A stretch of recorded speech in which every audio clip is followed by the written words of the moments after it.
Well, hello friends. This episode of The Vinyl Guide is brought to you by AudiophileuSA.com. Check out their new website. Now it's even easier to search, dig, and find the vinyl deals at AudiophileuSA.com. Whether it's prog, punk, blues, jazz, classical, or anything in between, AudiophileuSA.com has your records in excellent and near mint condition. That's AudiophileuSA.com. 10% off with discount code The Vinyl Guide. And we're also brought to you today by the Groove Washer Record Cleaner and Vinyl Supplies. Simply the best way to care for your record collection. Ask for the Groove Washer by name at your local record shop or go to groovewasher.com and enter discount code Vinyl Guide 10. That's groovewasher.com, the best in record cleaner and vinyl supplies. And with that, on with the show. Well, hey everyone, it's Nate here. Welcome back. Happy New Year. I hope everyone is rested up. I certainly am. I took a few weeks off to rest and recoup after the year 2021. And last year wasn't easy for many people, myself included. I've been dealing with burnout and such, but hey, I'm shaking off the blues, and I want to thank everyone for their patience and kind words over the last few weeks. I'm all right. It's now 2022. And among other positive signs that we may see a normal world again soon, I'm back now, I'm ready to talk vinyl, collectible records, and various other bits of musical nerdery. Now today on the show, episode 321, we welcome back Mr. Ian Anderson of Jethro Tull, who themselves are roaring back with a brand new album, The Zealot Gene, the first Jethro Tull album of new music in over 2 decades. The Zealot Gene is available January 28th. There's a few tracks already available on the streaming services. You can listen to them now. There's even a video for the title track out. And there are multiple vinyl packages and box sets available from JethroTull.com. Now today, Ian talks all about the new album, of course, but we also get into the Wayback Machine. We talk Aqualung, bootleg LPs, writing some of the classic tracks and albums, the remastering of the JT catalog. We take listener questions. We talk about the Jethro Tull archives and so much more. And we've got an extended and ad-free version of this interview available only at patreon.com/vinylguide. For those of you wonderful people who are giving a bit extra to help support this podcast, we give extra back to you. Extended interviews, early episodes, ad-free episodes, so much more available at patreon.com/vinylguide, including more of our interview with Ian Anderson. And again, that's only available at patreon.com/vinylguide, where you get to hear the rest of the show. And finally, if you enjoy this interview, there are many more episodes of the Vinyl Guide podcast available for free anytime, including episodes 261 and 125 with Stephen Wilson, episode 108 with Derek Shulman of Gentle Giant, episode 92 with Ian Gillan of Deep Purple, episodes 111 and 112 with Jakszyk of King Crimson, episode 140 with Wolfgang Fleur of Kraftwerk, and even episode 119, the first time we spoke with Ian Anderson. All these interviews are available anytime by simply subscribing to the Vinyl Guide on your podcast app and scrolling through the catalog of back episodes. All right, there we have it. I've talked enough. Let's kick over to our interview with Mr. Ian Anderson of Jethro Tull. Hello, hello, hello. Yep, hello. Can you hear me now? I can hear you. Okay, and what seems to be the problem? Oh, there's no problem at all. How are you doing today, Okay. Ian?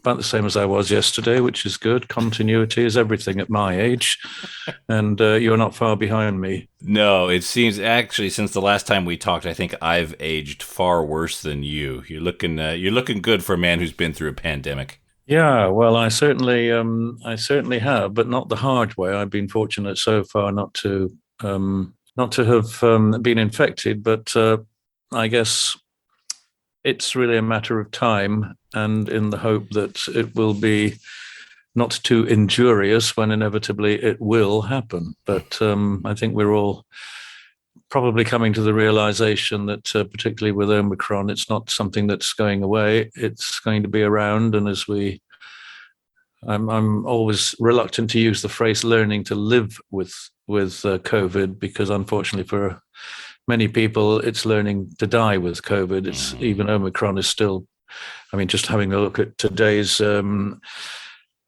that's come in the UK, we have unfortunately one of the highest death rates we've had in more than a year today in the UK, and a very high, relatively high hospitalization rates too.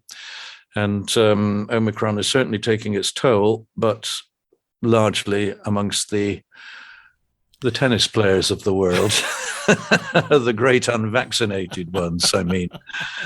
So yes, it's perhaps an object lesson you would like to think that the anti-vaxxers would finally come to terms with, that the outcome can still be very bad for them, and that not everybody has the health and antibody protection that Djokovic has as a hardworking and sensible sportsman with a careful diet and preparation. He's probably better equipped to fight off COVID than couch potatoes like I am. Let's not dive too deep into the world's problems. I know the last time we caught up, you didn't have a record player.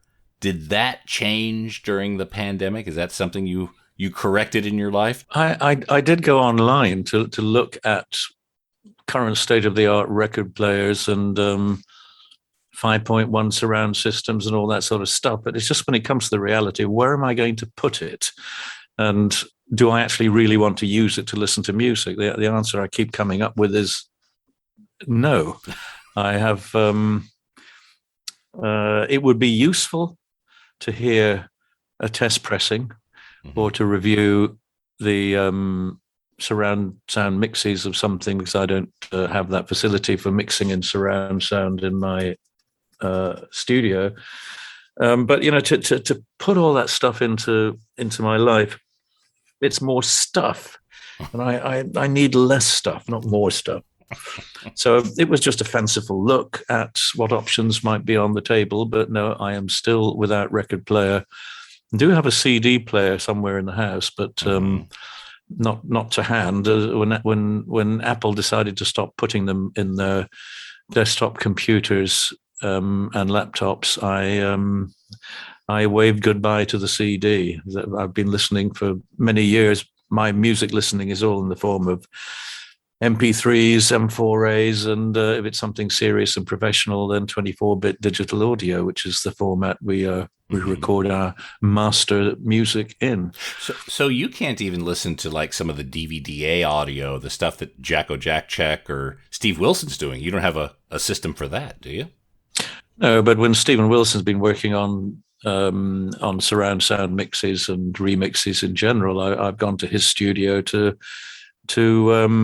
review the work in progress, or otherwise be able to offer a thought or two about the way it's going. But again, due to the pandemic realities, I wasn't about to go and interfere with Jakko's personal life by getting into a small room with a person. Neither of us, I guess, would feel comfortable sitting together as you are in that kind of a context, working in the studio. I mean, we've had a few rehearsal dates with the band during the last months, and we really take care. We have a main studio door wide open to the outside world, so it's usually cold but ventilated, and I have extractor fans on in the ceiling of the studio, and the guys all wear masks.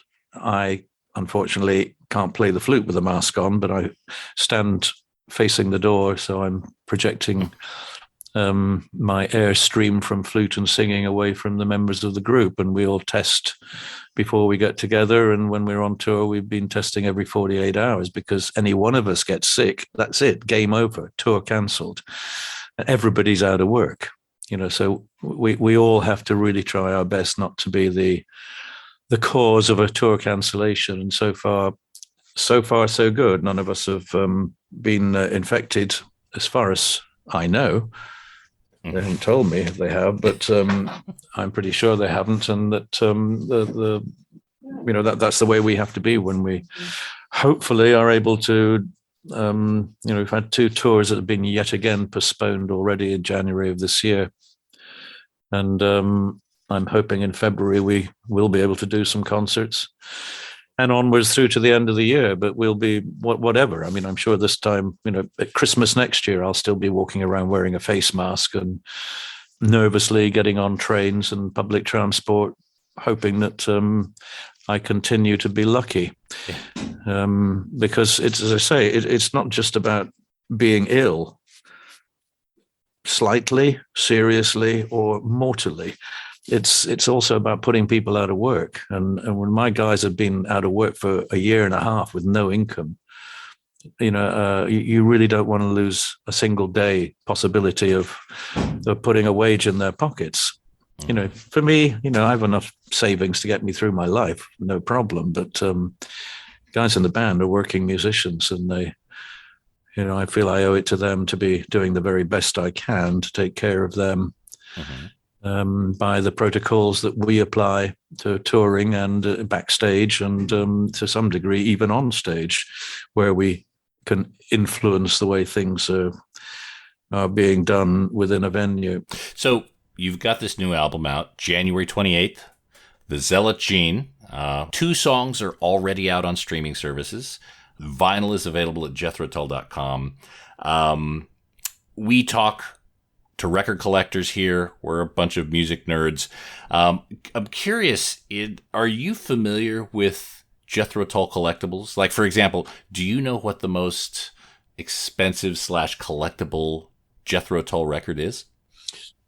Well, I guess for most people, it would probably be, a signed copy by all the original band members who performed on the Aqualung album. That I would guess would be the most likely.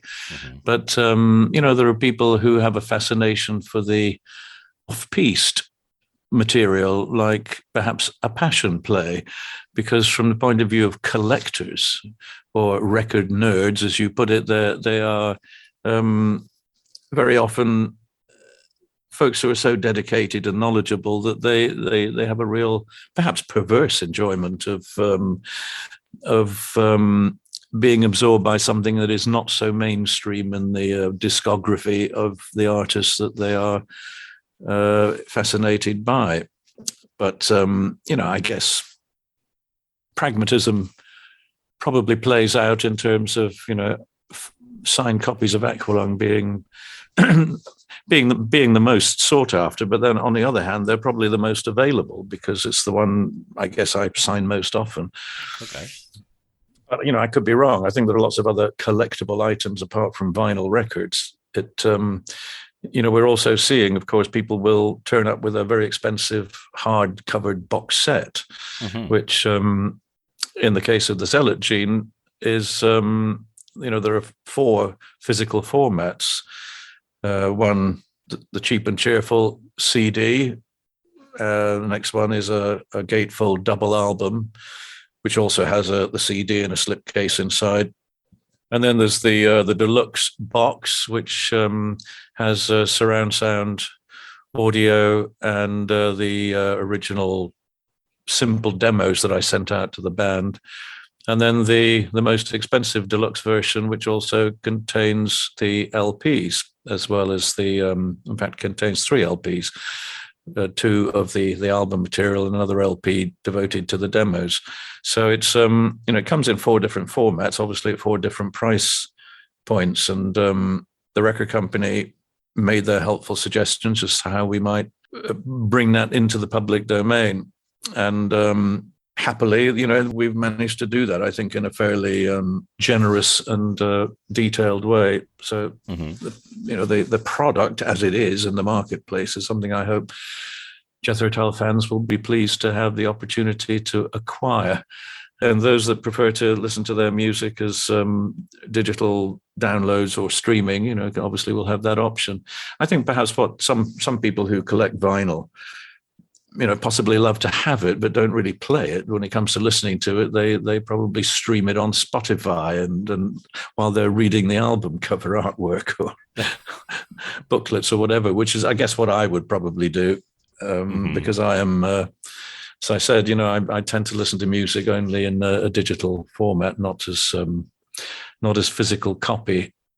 But having unboxed the different formats of the album today for a video for the record company to show me unboxing, holding up the product and talking about what's on it, it reminds me of how much detail is in there. I mean, it was last June that I was doing the artwork for the album, and seems a long time ago. Well, it is a long time. It's 6 months ago. I was putting the final touches to the master artwork and packaging, and it's amazing. In that 6 months, I could not, for the life of me, remember what was on the. I kind of know the names of the songs on the album, but that's about it. The rest of it is consigned to history, even though it's only 6 months ago. So you had the records pressed within 6 months. That's a pretty quick turnaround considering everything these days. It was one of the considerations in choosing the record company to go with, because there were some record companies that expressed an interest in having the product, but couldn't guarantee a release for a year or longer.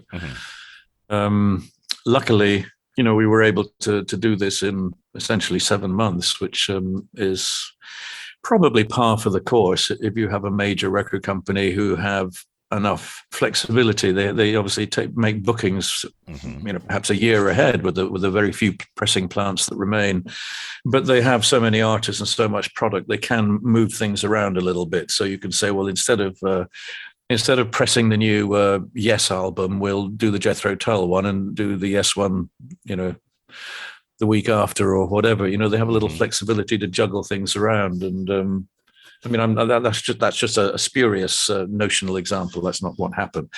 But it is the reality that you do need to place your orders for pressing time, which I've already done actually or the record company have already done for the next album due for release at the end of March 2023. We've already booked our slot for pressing the vinyl.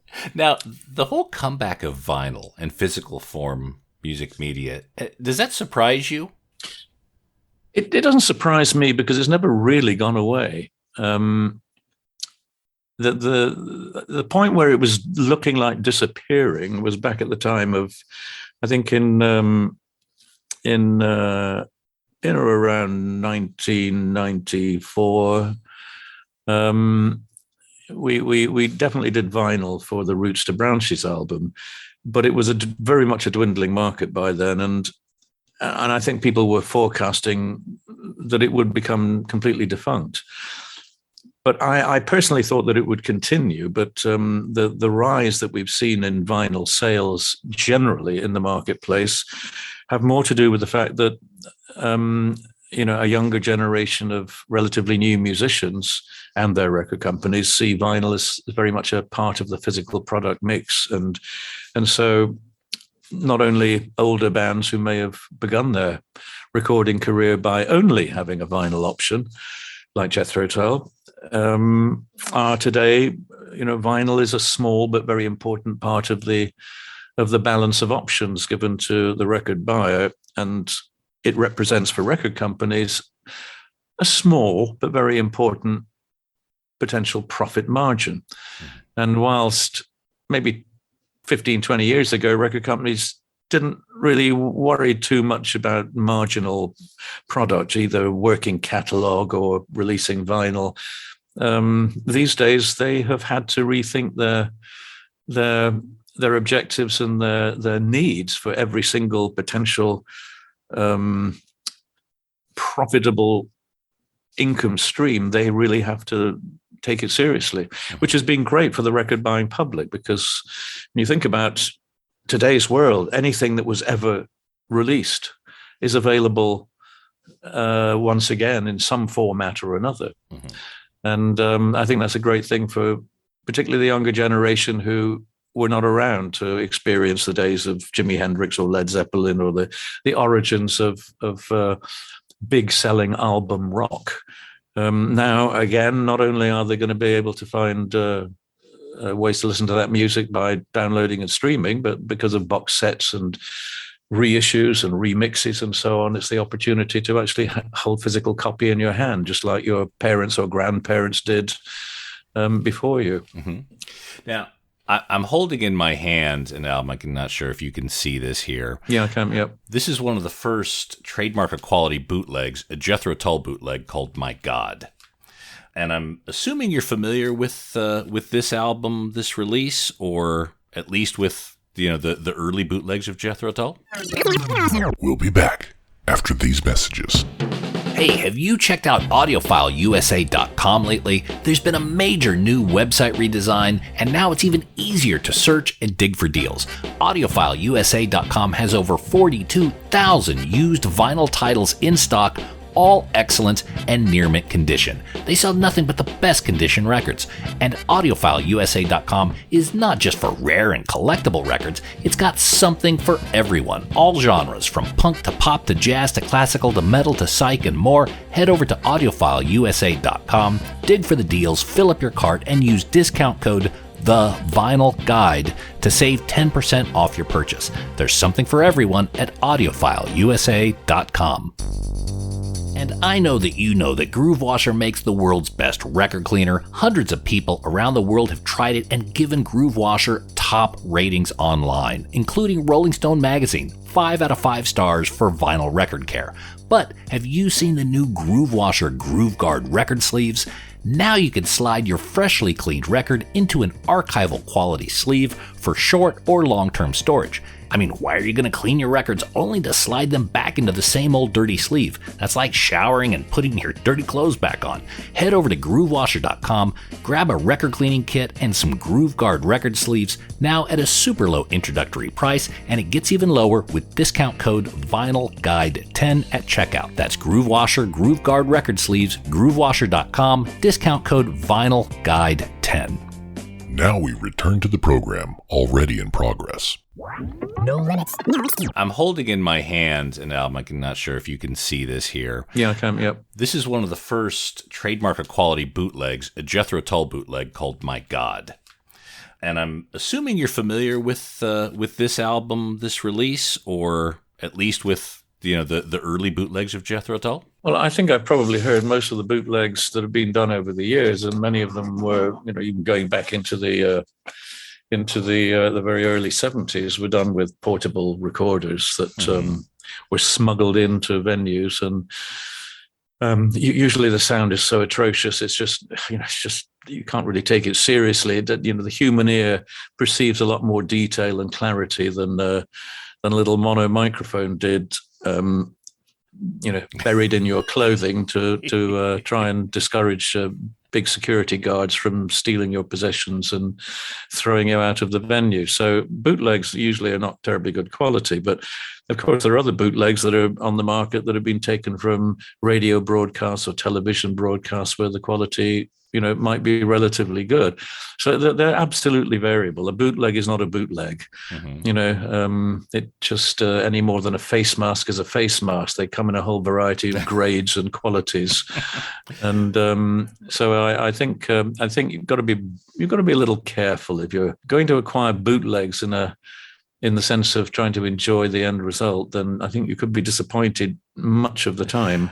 That's correct. Well, this particular bootleg, it's called My God, and it's quite a popular one back in the day. It consisted of a radio broadcast and some tracks that were perhaps absconded from the studio years ago. I guess my question to you is, what was the opinion of the band on bootleg records? Were they a source of frustration?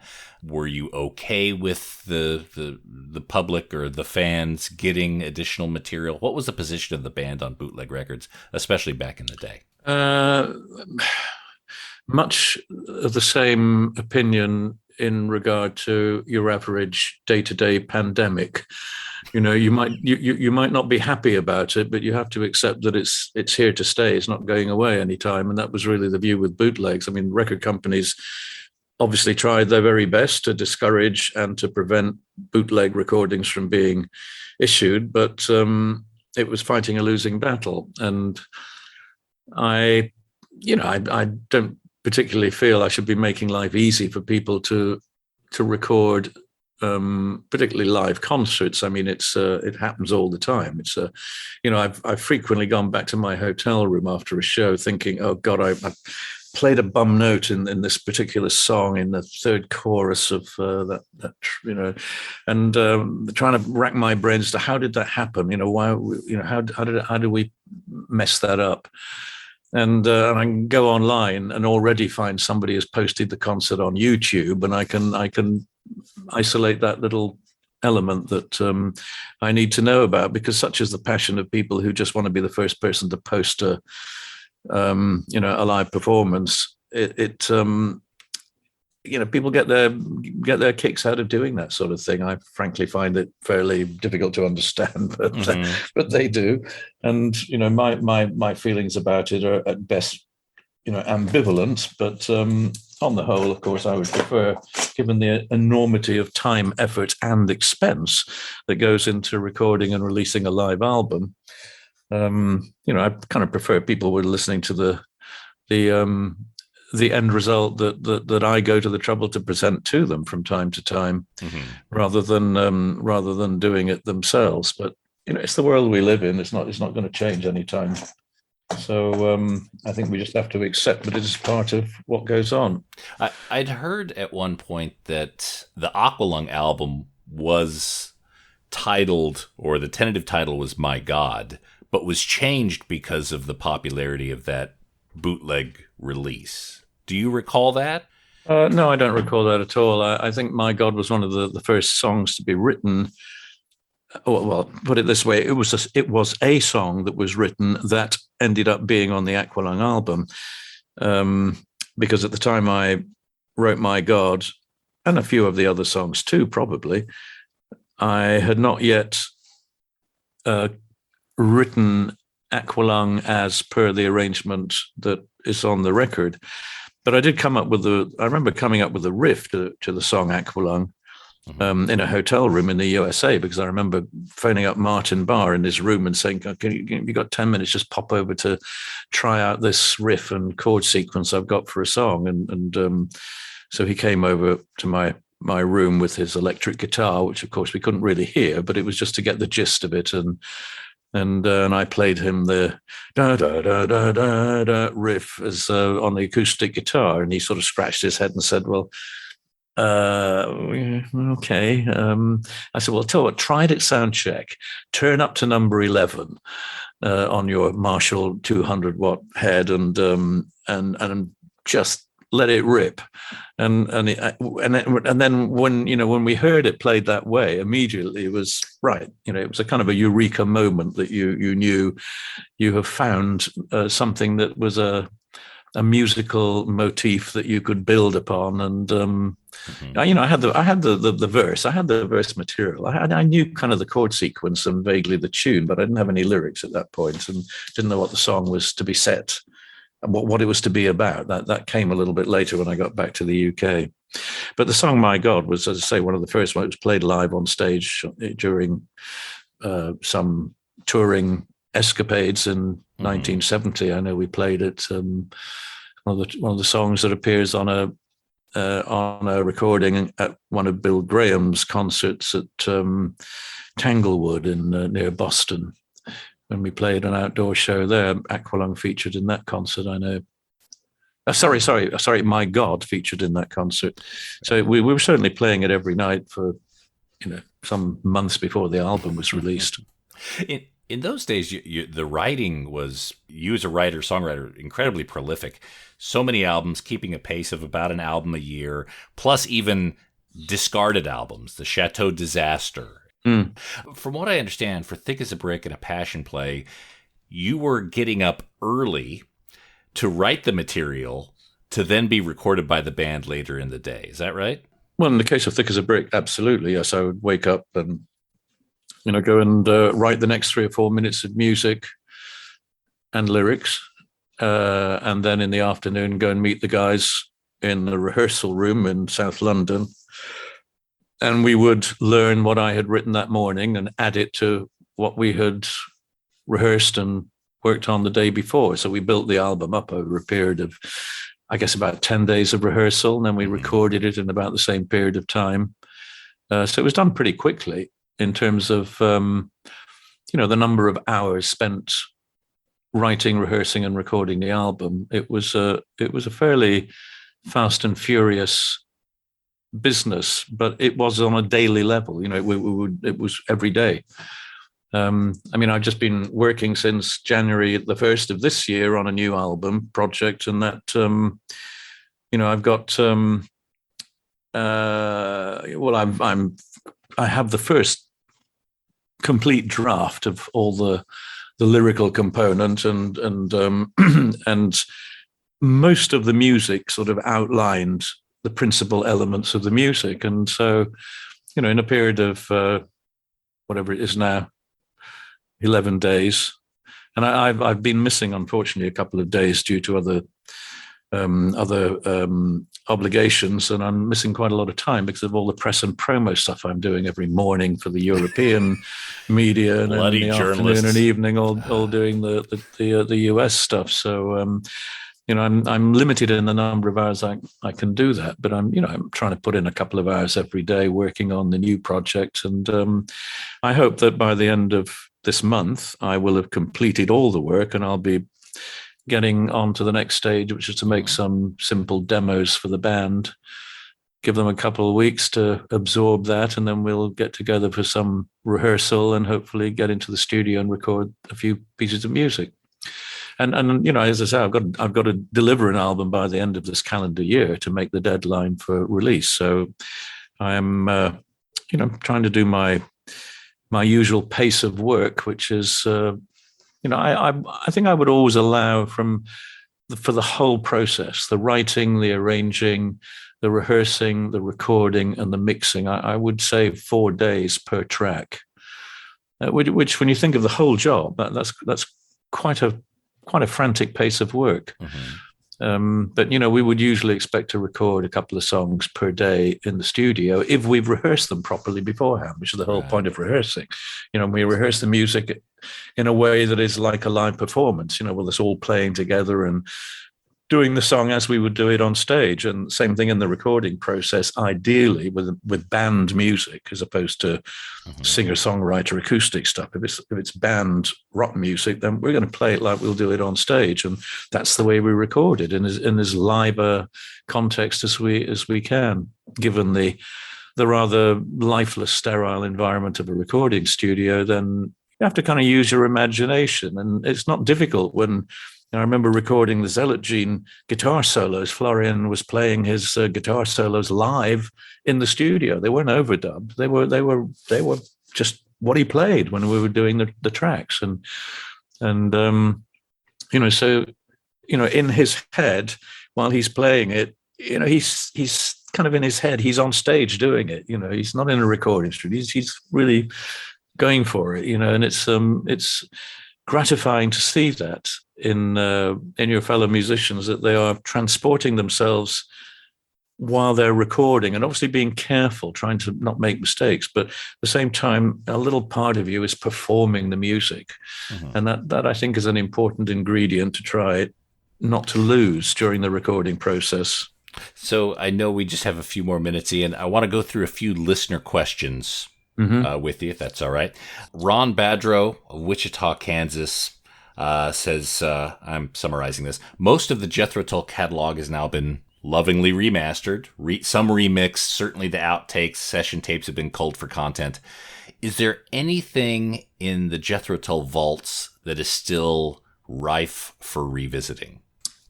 Well, revisiting in the sense of people hearing it for the first time, the answer is yes. It's on the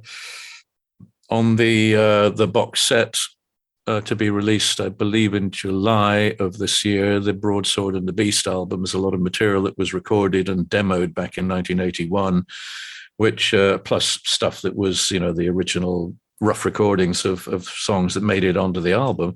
So there's a whole bunch of stuff on that box set. But if you'd asked me that question a year ago, I would have said no. Everything that we've ever done has been released. But the sleuths at Warner Music keep managing to uncover tape boxes which have been in my possession for years and years and years, and I just never bothered to play them because they were dusty old boxes of to listen through to all that stuff is just so mind-bogglingly boring, and I never did. But there's a whole bunch of stuff out there that was usually not complete, but sometimes complete enough that I am told that some of the fans would like to hear it. So yes, they'll get a lot of that stuff on the broadsword on the beast. But once we hit the digital age, it's a bit of a marked change because I only ever recorded stuff that I needed for an album. There are very few surplus recordings or surplus songs because I was working from basically in the from the end of the 80s, beginning of the 90s. We're in the digital domain, and I'm tending to work it from then on in a way that meant that I didn't retain outtakes or stuff. I was just working on the stuff that actually made it onto the record. I didn't do any surplus recording for the most part. At least not that I recall, but maybe I'll be proven wrong when somebody goes to look at those tape boxes again, or hard drives, or whatever they are. Jethro Tull is one of those bands that delightingly the tapes have been saved and preserved throughout time. It's one of the few bands where I think just about every one of the master tapes is accounted for. Is there anything missing that you know of? No, all the masters were in my possession, either certainly from the latter part of the 70s. All the masters were in my tape store in my recording studio in London, and then I transferred them to one of my homes where they were under lock and key, safely preserved there, and then they all resided where I live now, up until the time that I returned them all to EMI's tape store at Abbey Road. And I believe I'm Warner Music, who bought that part of the Tull catalogue from EMI, I think still maintain the tapes at Abbey Road, but they've for the most part, at least up until the mid 80s, they have been converted to 24-bit digital versions for remixing and re-releasing, and then once we get into the 90s, it's a digital format anyway. So and some of those I have because they take up much less room, than 2-inch boxes of tapes. So these days when I go into to master an album, or to the mastering suite for the final gentle little tweaking of the masters, I'm not carrying in boxes of tape anymore. It's this USB key. An album is on here in 24-bit, the 24-bit masters. So it's we live in a different world, which I'm thankful for. I can put that in a pocket, as opposed to having to transport an album's worth of stuff in many boxes, which was difficult to do back in the days when I would take that stuff into a mastering room, be carrying boxes of tape. I mean, I can remember being in a taxi, with somebody else helping me, carrying all these boxes of tapes into, do the mastering process. In a somewhat related question, Greg Huntley, Brisbane, Australia. Ian, I know you've taken care of all the master tapes. How about the Jethro Tull artwork? Does all the artwork exist?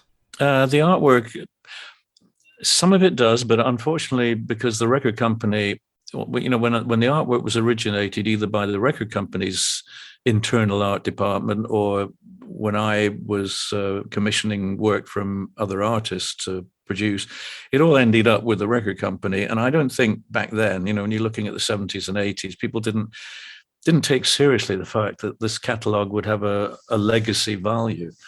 And so the original artwork very often just simply doesn't exist anymore, and all we can find is a pristine original vinyl copy, for example, which has to be utilized to recreate the modern artwork. But we are just working on releasing a large series of kind of poster-size, heavy-duty artwork of all the Jethro Tull album covers, at least up until so far the ones that have been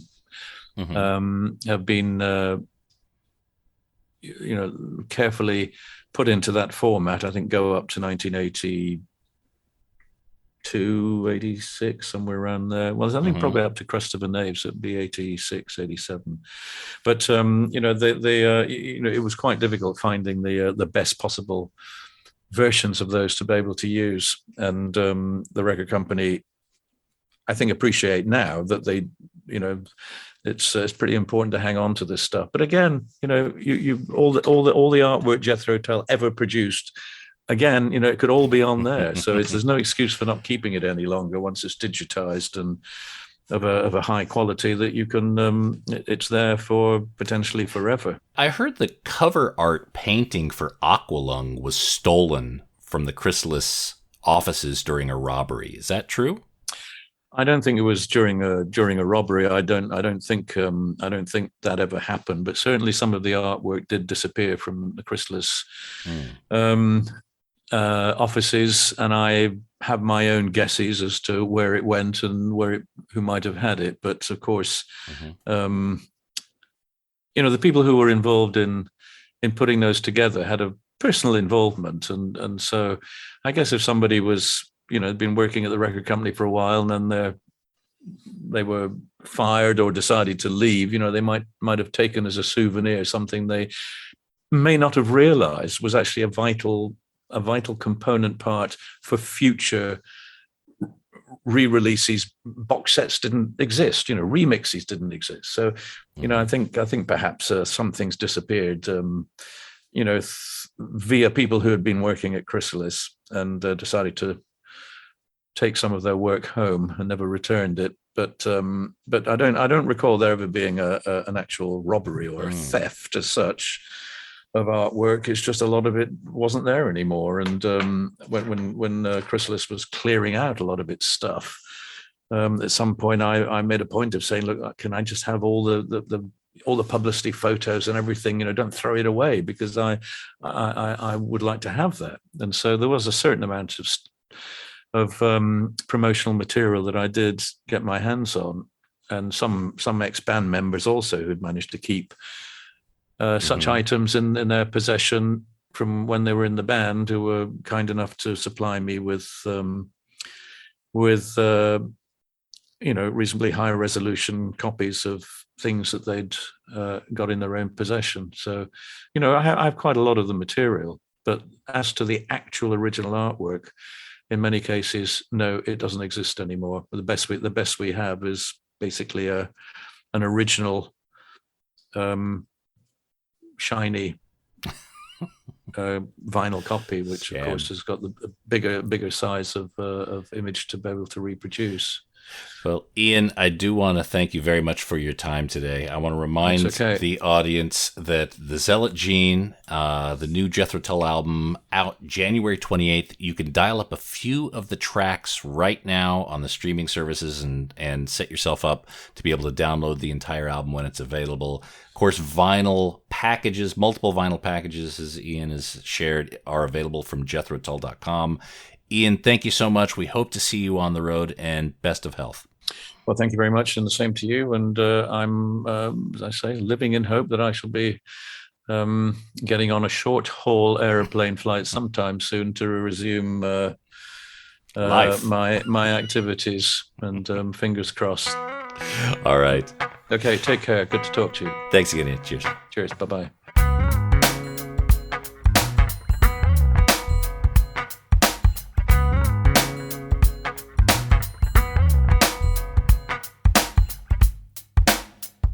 There we have it, Mr. Ian Anderson of Jethro Tull. Again, if you enjoyed this conversation, there's an extended version at patreon.com/vinyl guide.